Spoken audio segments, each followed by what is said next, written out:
Evangelija pagal Matą 5 skyrių, kur klausėmės, žinoma. Ir šiandien vėl Viešpats kaip tikras mokytojas primena ir apie mūsų evangelinį surumą, ir apie esančią šviesą. Nei šviesos, nei surumo mes patys, kokie mes bebūtumėm šventi, nesugebam pasisūrinti arba pašviesėti. Pagal šviesos statusą tai esam daugiau panašus į mėnulį, kurie atspindime saulės šviesą.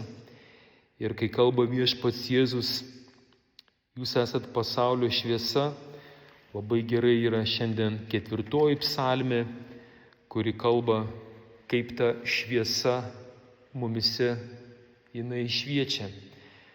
Ten 4 psalmė 7 eilutė sako, žerki ant mūsų tu Viešpatie savo veido palaimingąją šviesą. Taigi šviesos šaltinis, surumo šaltinis, meilės šaltinis yra Viešpats.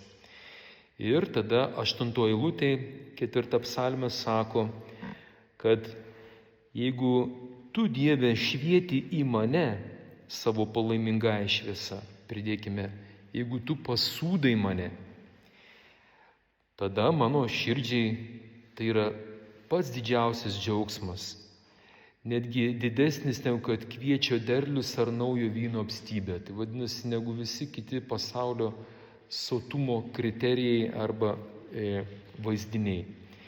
Klausimas, kur galime šiandien gauti tos šviesos?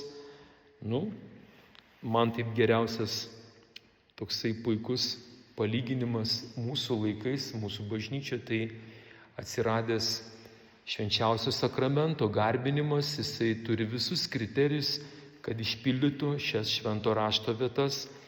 Mūsų monstrancija, jeigu prisimenu, tik ką jinai panaši į tą pačią saulę.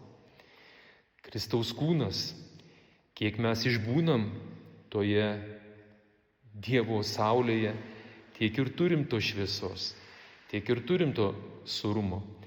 Yra kiti būdai, galime pabandyti valgyti kviečio derlius, gerti vyno apstybę, ką čia dar?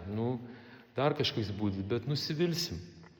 Tačiau šis būdas padiktuotas išminties literatūros, jis ko gero mums yra pats tikriausias garantas ir, kaip sako Dievo žodis, į ką žmogus žiūri, į tą darosi panašus.